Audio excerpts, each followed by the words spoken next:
Hello, hello, hello, hello, people. How are you today? Um, I'm going to continue this conversation about the BIA. And when I was doing some thinking about this in the last few days, is that with the channel Reservations, and I was working on my one book. Actually, I was working on.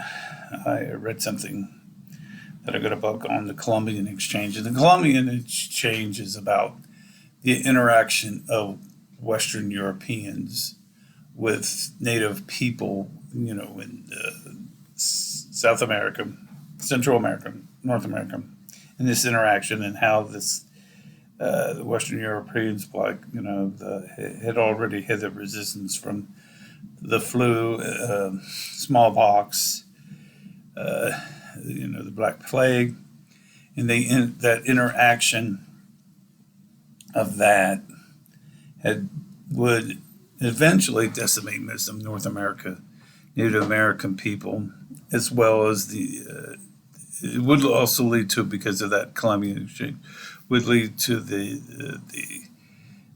almost the elimination of what is the nomenclature of the bison.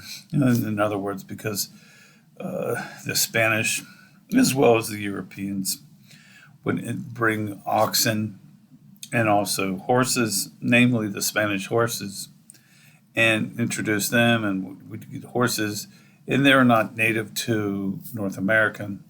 What was native to North America was the bison, and this would eventually lead to almost the eradication of the bison. There's a book about it, by I think Iceberg, about the destruction of the bison. Excellent book, but it's part of this thing about the Colombian Exchange. And when I was thinking more about this is another reason that the Bureau of Indian Affairs, which was founded by John C. Calhoun in the 1820s, is still the cusp or the foundation of that BIA, as I like to say, is still that foundation is still there, and yet we still use the name the BIA, and it goes without proof, or I should not prove, but it goes without reason that I am still more dedicated, I should say, in defunding the BIA, because it's just we're not getting anywhere with this issue other than me prophesizing, or what is the word I'm looking for, pontificating the issue that this is really a brewer that's out of date, out of touch. I've had people reach out to me and say, good luck with this. This is time that something needs to be done, because really what the brewer does, it doesn't really, it has too much, like many organizations that get top heavy, they're not really doing the work to help the people. And really what we need to do is, we got 12 regional offices, a lot of offices that need to be, because of this fact that we're in a deficit. We need to look that we've got to we have to shore up, for example, Social Security, and part of that commitment in myself, and I'm not going to deny that because of a self-interest. But actually, I want to get to the point that I really don't need it, and give it to people that really need it. Somebody that's got mentally disabled or something like that. And there's a lot of people, like I said, that have mental issues or falling through the cracks because they can't get the services. And that's another reason that I, myself, want to create an office. And there again, I sometimes run into resistance because the bureaucracy at the state level, the county level, the city level is so big that a lot of people fall through the cracks. And it's some of the consequences, like one of the consequences that I've been thinking about is really, at some point, while I still have my mental ability, is maybe to run for public office so that I can get these messages out. Because really, we need to do a change in the philosophy. And like I said, one part of this is defunding the BIA. We had this big push, when Black Lives Matter, which this is another issue of mine as well. And all lives matter. And what we sometimes forget is, even though we are like right now, I'm in more of an urban setting. When we get west of the Mississippi, we have more reservations which are more isolated. And we forget about Native American culture, indigenous people that live in these isolated areas, and that sometimes there is a neglect. Their death rate, the people that get sick, was higher during the COVID than compared to many other minorities, and that is a fact. You can look that up on CDC, which is the disease center, which is out of Atlanta.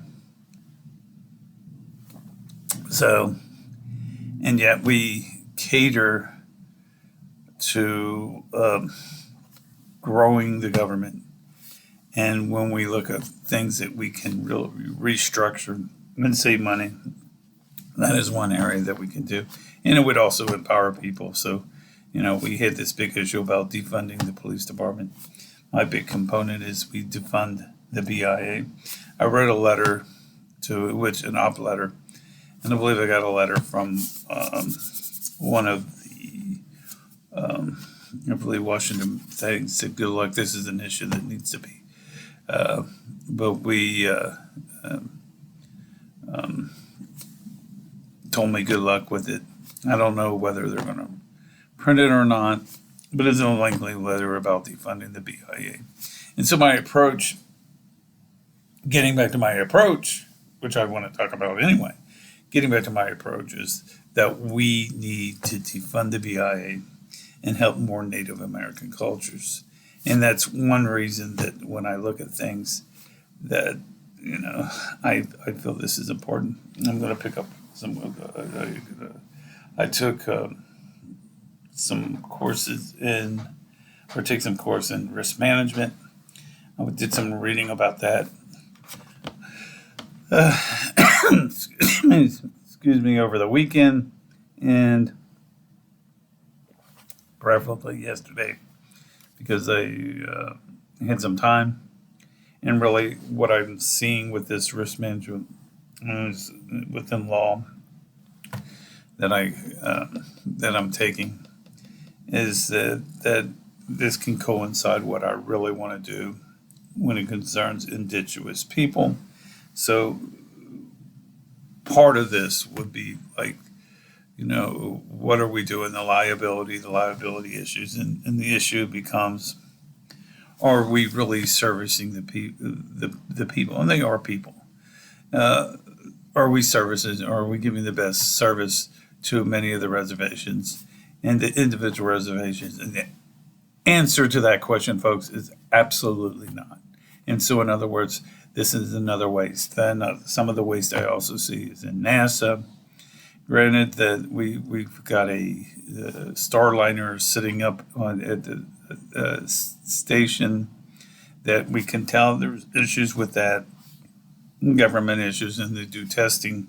So who's fitting the bill for this? The American taxpayer. So there's issues that we have to address because, like I said, we're in the deficit, and I don't want my kids or my children to be responsible for people that are doing bad leadership. And there again, this goes back to my issue with the Bureau of Indian Affairs. And it goes back to one of the points I made about that. Many of the professional athletes, namely like the Cleveland Indians, changed their name to Cleveland Guardians. And yet, my friends, we have this issue with the beloved government still using the Bureau of Indian Affairs in their name, which is established by John C. Calhoun, the big slave owner, big person that was more into the white, expanding the southern states, and also was part of the nullification crisis when we talk about Andrew Jackson. And let's tie in Andrew Jackson among this, who was to upheld ignored the Supreme Court order that civilized tribes be not removed, namely the Cherokee, but the 5 civilized tribes in the Southeast. And even Andrew Jackson did not follow the order of the Supreme Court and still removed Native Americans off the reservations. And this is, in my opinion, and it's, I'm not a legal scholar, but it's in my opinion, this is an impeachable offense, and yet nothing was done about it. But this was also, like I said, an issue that became set the precedence for the rest of when we did this in the 1830s, would lead consequently to such things as the Dawes Act, which really forced part of the Native Americans off the reservations into Christianity schools. There again, that I believe that would be also impeachable offense, but not only by the House, but the Senate who passed this, as well as the President of the United States, because really this involved minor children, and it would be an issue that really had no saying on the, or impact, I should say, on creating more hostilities, which then again, we go back to Indian affairs, which is what I call is the historical drama. So anyway, I can talk about this for hours upon hours, and the goal here is the best solution out of this is defund the BIA, establish a new bureau using a different name, and just getting rid of all this bad, what I call karma, and establishing more of an empowerment. Because really, the tribal leaders know what's good for their tribe, and not necessarily the government of the United States. And like I said, we forced people. We sent the cavalry out in the 19th century to force people on reservations. You can also look at Geronimo and those issues down in the Cochise County, down in Arizona, as well, where cavalry would force Native Americans onto reservations. So anyway, enough of this today, because I can, like I said, I can go on and on and on and on and on and on and on all day about it. And the best solution out of all this is to defund the BIA, solve all the problems, and move forward in a positive light. Anyway, thanks. Please take this video, share it with other people. I think this is a very important issue. Please like and subscribe to my channel. I also have books available online. They're on Amazon. They're under B. Thomas Miller, also Boy Thomas Miller. I wrote a book called Water Quality on the Reservation. I also have a book on COVID and the impact it had on the American reservations as well. So anyway, feel free to email me at bthomasmillerpsych, bthomasmillerpsych@gmail.com. Anyway, folks, have a great day. Hopefully sometime middle of the week I'll get a video out again. Thanks. Have a great day. Bye.